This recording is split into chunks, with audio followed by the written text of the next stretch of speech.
Hello and welcome back to Football Manager 2019 with Botev Plovdiv. The season is over and once again we are second place. If you did not watch the last episode, you missed something ridiculous, and I mean utterly ridiculous. We won the Bulgarian Cup. We then beat Levski after they got down to 9 men. Luis Tizzi scoring a winner for us in a 2-1 victory. On the final game of the season, we went 1-0 up. Levski were losing to Ludogorets 2-0, then came back to win 3-2. We drew 1-1 with Lokomotiv Plovdiv, which meant we finished second place in the table. It was insane. Literally, everything and anything that could happen did happen. Unfortunately, everything kind of just ended the way that it all started, with Levski on top and Botev Plovdiv in second place. Let's jump straight into the awards then, and Nathaniel has claimed Players Player of the Season, which I don't know whether I'm surprised or not. He's one of those players, and I've mentioned it multiple times, that I think I've just got a grudge against him, and I don't know why, but good on you, Nathaniel. Stoyan Rusev wins Bulgarian Players Young Player of the Season as well. 18 appearances, 2 goals, a 7.24 average rating. Martin Petkov gets second, and Martin Petkov gets third place for Levski. Two different Martin Petkovs. Bulgarian Players Manager of the Season goes to me. Of course it goes to me. I mean, I'm a lot higher than the rest of them by the looks of it. 2,988 points. 1,667 for Levski's manager and 1,194 for Nikolai Kostov of Chernomor. Now, I think that might be a little bit unfair. Alan Sherry is the only Botev Plovdiv player to get into the Bulgarian First League team of the season. Now, Luis Tizzi, come on, Tizzi. All day, every day, surely. And it's ridiculous that Levski have dominated that apart from 2 players. Top goal scorer awards for the second division, Emil Kolev, who is on loan from us at Montana. 15 goals, which is quite good. Nathaniel dedicates his award to me. I really wouldn't, mate, because I've just been slagging you off for most of this season. Alan Sherry's been given some money, Terziev's been dropped by Bulgaria, and 19 players have been called up for international duty. That's a lot of players, quite a lot of them seem to be Georgian. Well, 3 of them, actually. A couple of days have passed, and we've now got the Botev Plovdiv individual awards. So, Team of the Season. Actually, it's not Team of the Season, is it? It's overall Best 11. A load of players look like they have joined it now. 6 in total. Stanislav Shopov, apparently, has now joined that list. Lukanovic has joined the list. Nathaniel, Sangare, Tizzi, and Futeni Kamara all joined that list. Although Tizzi is on the bench for some reason, so is Sangare, which I'm not quite sure why he's on the bench. I mean, Anton wasn't very good, was he? He must have been amazing before we joined. Fans Player of the Season goes to Nathaniel. Okay, fair enough. Nedlev's second, Bressel in third. Stanislav Shopov with goal of the season against Young Boys, which we will have a look at in a minute. Sangare signing of the season, I agree. He has been immense for us. Stoyan Rusev as the Young Player of the Season. Team of the Season then, Sherry, Nathaniel, Rusev, Sangare, Bressel, Dia Kamara, Tizzi, Shopov, Nedlev and Lukanovic. I think we probably could have all named that ourselves. Let's have a look then at this Stanislav Shopov goal that wins goal of the season. I can't quite remember it, even though it wasn't that long ago, was it? Nedlev with the ball. Yes, I do remember it, because I remember my commentary where I said he just decides he's got bored of passing and scores a worldie straight into the bottom corner. Was a very good goal from the youngster. Our top goal scorer then is Antonio Lukanovic with 16, Nathaniel highest average rating, 15 assists for Nedlev, Lasana Dia with the best pass completion. I'm happy it's not our goalkeeper for once. Total Nedlev of 8 man of the match awards, Nathaniel with 14 yellow cards, 1 more and he would have had a 4-match suspension potentially. Lovro Grashfona with 2 red cards. Season review, I'm guessing the board are quite happy with us because we were runners up. We got through the Europa League group stages, we won the Bulgarian Cup. We basically overachieved in everything, bar the league where I'd say we finished on par with what was expected. Right, meeting for next season. Passionately, we're winning it. We're winning the league. That's exactly what we wanted. Everyone's happy, kind of. So this is the board one. They are very pleased. They're not as pleased as I was hoping, but they're very pleased nonetheless. Now, we've got a lot of players in our squad. This is just the first team. Yeah, everyone has played apart from Sheila and Vasil Shopov and Jakub Moda. So I'm not going to go through every player because we're going to be here forever. So what I'm going to do is I'm going to pick and choose a couple of the main players, like Alan Sherry. Probably going to look at shifting Alan on in the summer because Angel Milkov is going to be our number 1 goalkeeper next season. mainly down to the fact that Albania is not part of the European Union, which seems like such a stupid thing, like such a stupid reason to sell one of your players, but it's probably what's going to happen. He's been great for us. He got 17 clean sheets this season, which I think is his best season so far. 12 in the first season, 14 in the second, 17 in his third season. Alan Sherry has been probably one of our silent performers. He just gets on, does a job, loves keeping clean sheets, average rating is 7.01 across all competitions. And his replacement, who isn't great at the moment, although he is already improving up to 3-star, is going to be Angel Milkov, still just 16 years old. He's not going to be 17 until the 21st of January next season. He is going to be our first choice goalkeeper for the foreseeable future. Well, I say foreseeable, we're probably playing one more season, so he's going to be our goalkeeper for one more season. Played, 9 games in total, 7 goals conceded, 4 clean sheets across 9 games is pretty impressive, and an assist because he was taking my free kicks at some point. But I'm okay with that. The assist, by the way, if you didn't see it, wasn't even from the free kick. The free kick came in, got cleared, he got the ball back, he then tried to cross it in, the ball got cleared, he got the ball back again, lost the ball, got tackled the defender, won the ball back, crossed it in, and then someone was in the area to score the actual, I think it was the winning goal as well. So, yeah, it was a weird highlight. Moving on to defenders now, you can see there is, 10 defenders there that have played some first team football. We're going to ignore players like Pavel Boshnovitz, played 13 games, but he was kind of one of those bit part players. Stoyan Rusev, we will have a look at. The youngster, 19 years old. He'll soon be 20 years old. He's got 2 caps and 1 goal for Bulgaria, which I did not notice happened. He kind of just slowly eased himself into the team halfway through the season, and it's been very difficult to keep him out of the team.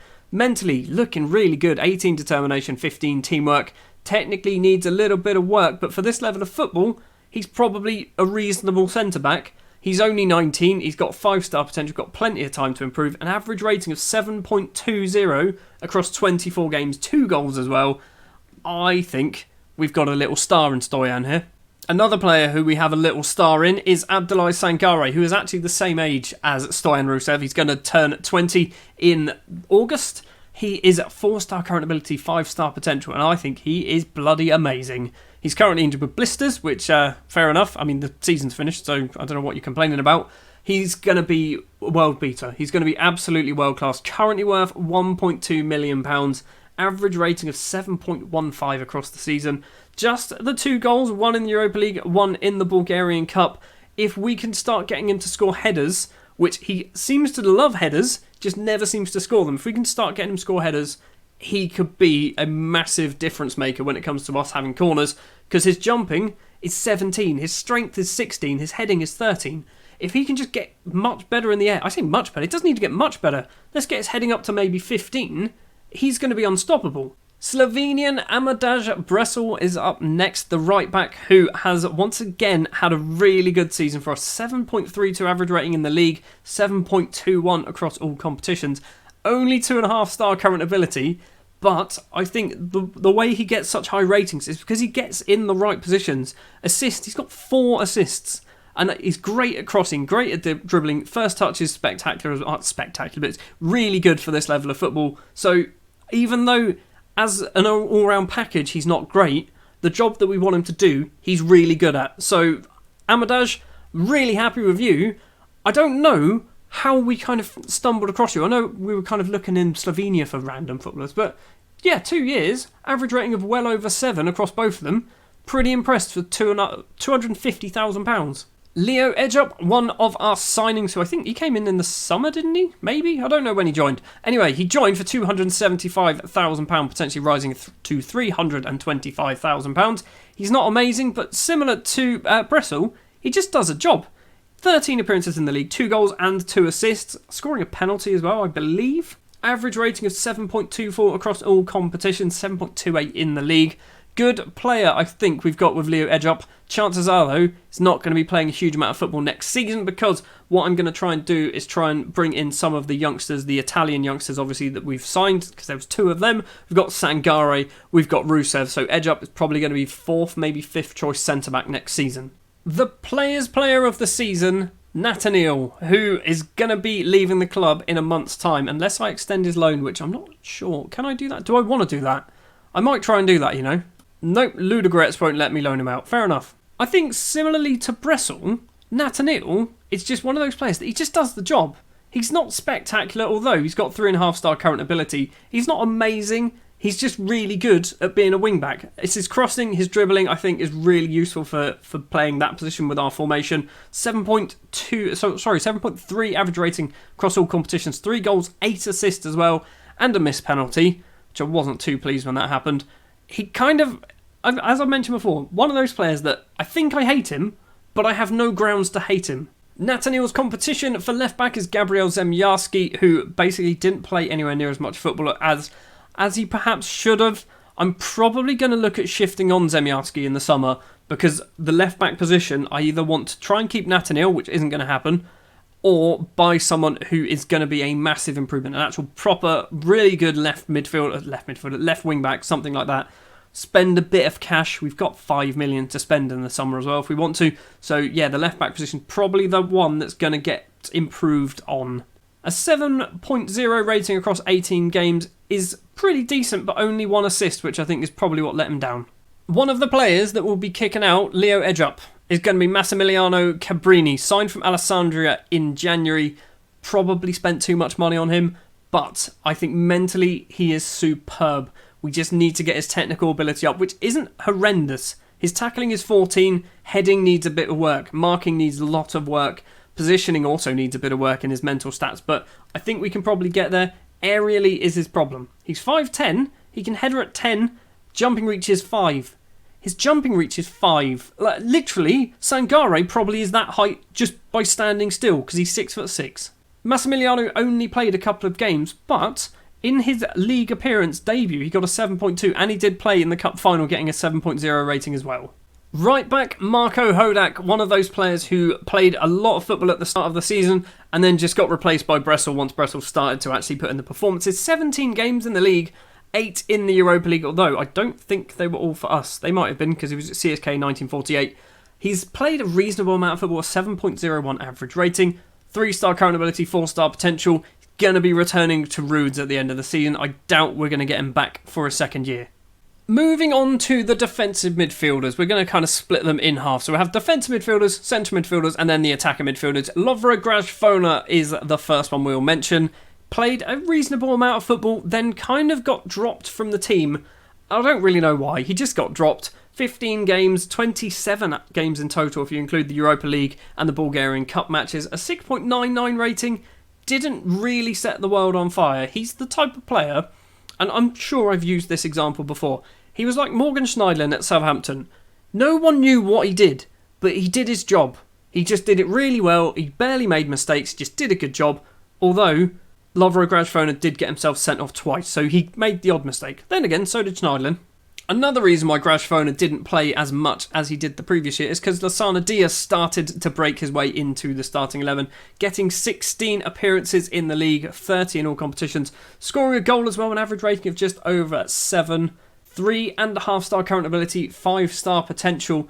He's good. He's real good. He's only 18 years old. He's about to turn 19 years old. We've got a lot of time left in Lassana Diaz to actually turn him into a much, much better footballer. Mentally, he's amazing. Technically, he's really good as well. 13 passing, 17 technique, 15 first touch as well. I think Lassina Diaz, he's a good footballer. He's a really good footballer. On to the central midfielders then, and we're going to stick with the Ivory Coast, and this time it's going to be Fousseni Kamara. He, again, much like a lot of my players, I go through phases of playing certain players. Kamara just stopped playing in the second half of the season, and I think it's because Dia became a much better player. Sangare had to play because he was our best central defender, and Luis Tizzi. So that's our 3 non-EU positions taken up, so Kamara was unfortunately the 4th player who couldn't quite break it into the starting 11. 3.5-star current ability on this lad, 5-star potential. Again, technically, he's got some really good stats. 16 technique is superb. 14 long shots is great as well. Mentally, he's got some good numbers. Physically, he's very, very good physically. I think, again, he's one of those players. He's really good. He probably needs to get loaned out or somehow become European. And I don't think he can become European quickly. Probably one of the best signings that I've made who hasn't really made a difference, if that makes sense. It doesn't make sense. Zohin Nana, signed on a free transfer in December, I believe. because he was just out of contract and our scout said he was like 90 out of 100 rating. You have to sign him when he's that good. PSG were interested. You have to sign him when PSG wants him. We got him in. Free transfer, or I think it was like £12,000 or something it's cost. He's good. He's really good. He's got loads of potential. 3.5 star current ability, 4.5 star potential, 20 years old. Also French national, so he doesn't count as a non-EU player. 2 goals, 1 assist across all competitions. 2 assists across all competitions. His average rating, though, a 6.91, which isn't terrible, but it's probably one of the lowest we're going to get. Moving on to the attacking midfielders then, Stanislav Shopov on loan from PSG. 27 games in the league, 37 and 9 off the bench in all competitions, 7 goals, 4 assists, an average rating of a 6.92, which isn't amazing, but he kind of went through a weird phase where he just stopped playing well. 4-star current ability, 5-star potential. He's brilliant. He's really, really good. I'm going to try and get him for another season, although, do we do it? That's costing nothing. We'll get him in as a rotation as well. So Shopov might be back next year, spoiler, if you like to wait for the next episode for any transfers that are happening. He's had a good year. It wasn't anywhere near as good as his last year before he left the club. He basically didn't score anywhere near as many goals as he needed to. On the flip side, someone who had a very, very good year for us is Todor Nedelev. 31 starts, 8 off the bench, 13 goals and 15 assists. So he was involved in, 28 goals in 31 appearances. That's a lot of goals for Todor to be involved with. He is a one-man club. Ignore Mainz. He left for Mainz, came back, didn't play there for very long at all. 7.28 average rating across all competitions. Great season. Last year, I don't think he was as good as this year. This year, he has definitely stepped up. Load of free kicks as well. Plamen Bakadziev, one of our youth players, I believe. Although it says he came from Varela, I think he actually kind of joined our youth team from Varela. So we didn't do an actual transfer there. 3.5 star current ability, 5 star potential. He's not great as a winger, which is weird. He can't cross, he can't dribble, his first touch isn't great, his passing isn't amazing, his technique isn't amazing. Basically, technically, Bakadziev isn't great.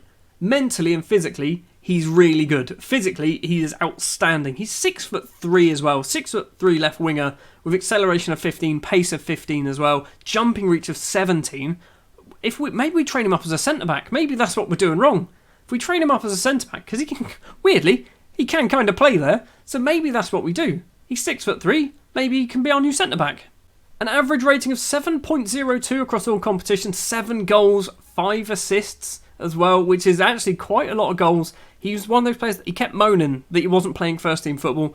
We gave him the odd game here and there just to shut him up, basically. I want to loan him out. I think it's probably what I want to do rather than train him up as a central defender. You never know. I might train him up as a central defender next year. What can we say about Luis Tizzi that I haven't already said? He is amazing. Stats-wise, he's rubbish. Like, technically, he's not a good footballer at all. He's similar to Bakadziev. Mentally, very good. Physically, very, very good. His acceleration's only 13, but his pace of 17, his stamina for 18. He can run for days, scores all the important goals, and I mean all the important goals. The amount of times he has got us out of matches where we're drawing 1-1, we need a goal, scores one in the last minute. We need to get an away goal. Tizzy pops up at the back post to score an away goal. 11 goals in 24 starts, 3 assists as well, an average rating of 7.26, an average rating of 7.96 in 5 Bulgarian Cup games. That's ridiculous, scoring 5 goals in 5 Cup games. Unfortunately, Tizzy is probably going to be leaving the club because he does have some interest in him from Porto. He does have, if we have a quick look at his contract, where is it? A £4.7 million minimum fee release clause, which I could not get rid of. I offered him a new contract, which he signed fairly recently. Could not get rid of that clause because his agent wanted to keep it in. But Luis Tizzy is probably one of my favourite footballers on this save so far. Someone who's not performing particularly well in my eyes is Andrei Yordanov. He's still only 20 years old, signed from CSKA Sofia at the start of the season. 3-star current ability, 5-star potential, but he doesn't do well. As you can see, his average rating in the Europa League is 6.58. In the Bulgarian Cup, 6.63. In the Bulgarian League is a 6.91, which is much better. But yeah, he's very hot and cold. He's okay. Next season, Yordanov might get loaned out, maybe, if we can. Chances are he's going to be our third choice attacking midfielder because we're going to be hopefully playing Shopov and then Snyder, the young Czech attacking midfielder, as the second choice attacking midfielder. Timotez Klops on his second season, or is it his third season possibly now at Botev Plovdiv on loan from Lech Poznan. He's had a good year, played a lot more football than I kind of thought he would. 19 starts in the league, 20 in all competitions, 6 assists and 3 goals to his name as well. Average rating of 7.04, decent player. I would like to try and sign him, but £1.7 million is way too much money. A player who hasn't played for a very long time, for various reasons, injuries and also the fact that I don't want him in the club anymore, is Antonio Botev. It's weird. I don't know what's happened. I think basically the emergence of Tizzy and Nedlev and things like that have kind of meant that Botev has just dropped lower and lower down the pecking order, and it just means he's not going to actually get too much football. So I've transfer listed him. Hopefully he's going to be leaving in the summer. He did play 19 games in all competitions, scoring 3 goals and getting 3 assists, most of them coming in the Europa League. That's the games as well. Played 11, and I think a lot of that was down to the fact of registrations. He had to get registered because he was Bulgarian. We didn't have a lot of non-Bulgarian attacking midfielders at that point. The final attacking midfielder we will take a look at is young Czech attacking midfielder Marek Snyder. He is still only 16 years old, will be 17 on the 7th of September. 2-star current ability, 4.5-star potential. I bought him because he looked good. He's played a couple of games, got an assist to his name as well. I think he will be good. He just needs time. I need to remember he's still only 16. He's got plenty of years ahead of him. Probably shouldn't be playing too much first team football, but we've only got 1 year left of this save, so he probably will be playing it because I want to see him improve quickly. And finally, on to the strikers. There's only really 2 of them that we can talk about. Antonio Lukanovic, the top scorer, 13 goals in the league, 18 in all competitions. He didn't do particularly well, which is a weird thing to say after scoring 18 goals. An average rating of 6.84. 52 appearances though. 18 goals in 52 appearances is not the best turnaround for me. If you're playing 52 games, I want 25 goals. I want a goal every other game at least. Ideally, 2 goals. Maybe a game. 2 goals a game, probably too much. A goal every game. 2 goals every 3 games. That's what I want to say. But yeah, 18 goals in 52 appearances isn't great. But top scorer nonetheless. Had a good year in the league. 13 of those goals coming in 32 appearances in the league. It was the other competitions that kind of let him down. I was a bit concerned at the start of the season as well when he took a while to score his first goal. Similar to Tadej, who we will come on to. I was hoping that we wouldn't have 2 strikers who couldn't score goals. Luckily, Antonio, the Croatian and half Italian, managed to actually find form and do a decent job for us. And finally, it is Dalibor Tadej, the Croatian striker who played a lot of football off the bench. Only 8 starts, but 36 appearances off the bench. 7 goals, which isn't terrible, but the amount of football he played, the reason why he played a lot off the bench is because he didn't score goals. So ideally I want him to score more. Just the 1 assist as well to his name. 6.76 rating isn't the best either. I think his Bulgarian Cup average rating is dropping that down fairly slightly because of the 6.64 there. But he's only 19. He's still got plenty of time ahead of him. 4.5-star potential ability. Probably will be kept out of the side next season through Lukanovic once again. Maybe we loan him out. Obviously, there is a lot more players in our first team as well. As I've mentioned, Boshnovitz is there. You've got Terziev, Ion, who scored a goal early on in his career. Didn't really do too much after that. Mladinov, who had a damaged spine for a large part of the season as well.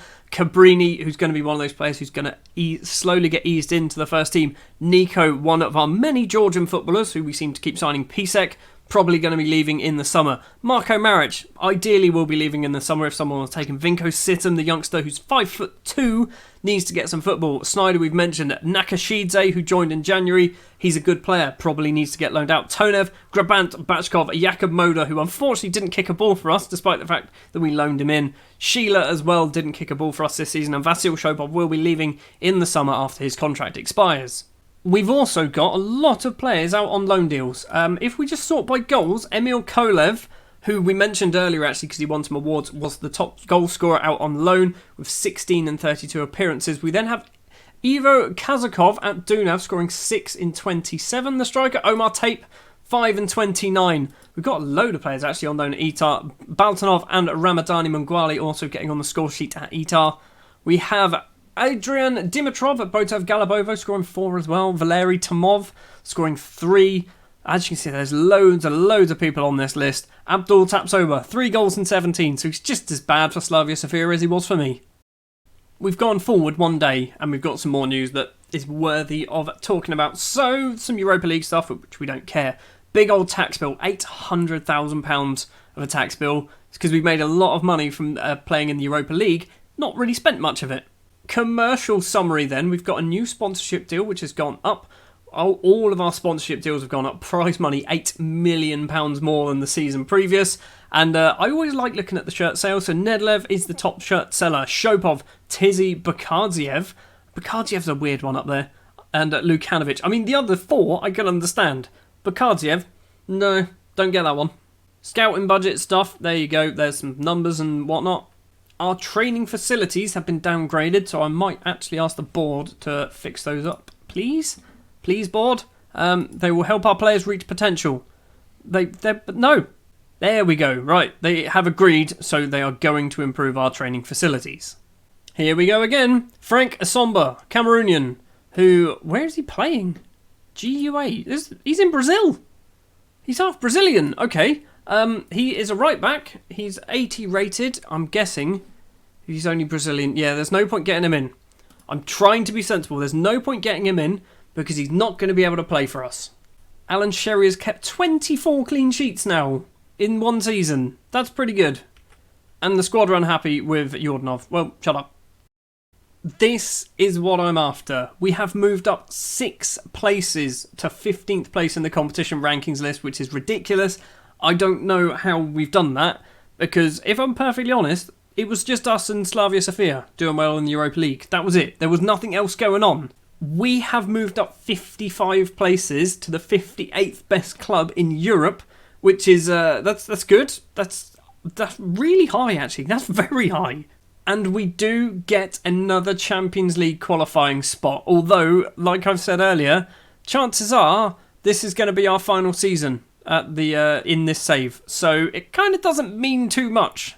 But it means from next year, we are going to be having 2 teams qualifying for the Champions League. One goes into the best place second qualifying phase. One goes into the Champions playoff now. And we're also going to have... Is that an extra team? Or... That is an extra team as well. Into the Europa League, one team goes straight into the group stages. That's big. That's really big. Because whoever finishes third, I'm assuming third, will go straight into the group stages. Whoever are the champions will be one match away from going into the Champions League group stages. And if they lose, they go straight into the group stage of the Europa League as well. Oh, and great, they're offering me Colombian goalkeepers who are promising. If he's not half Spanish, he's not joining. He's not half Spanish, he's not joining. So looking at the leagues then, we are better than the Israeli Premier League, the Danish Super League, Croatian First League, Swiss, better than the Championship now, although we kind of were anyway. We are catching up with the Czech Republic, Belgium, Scotland, Turkey. We're catching up with the Eredivisie as well. Jump into coefficient points. Where have we climbed? We are up to 11th. 11th. That's massive. That is absolutely massive. And at the end of this season, we're going to lose our lowest point score. So as long as we better 4, we're going to be climbing even higher. That is going to do it for this episode and this season of Football Manager 2019 with Botev Plovdiv. If you did enjoy, if you wouldn't mind leaving a like, if you want to see more, hit the subscribe button, and we'll be back with our final season in charge of Botev Plovdiv, and maybe this can be the season where we finally become champions of Bulgaria, because 3 seasons in a row we finished second. I don't want to be doing that again. Thanks for watching. I will see you next time.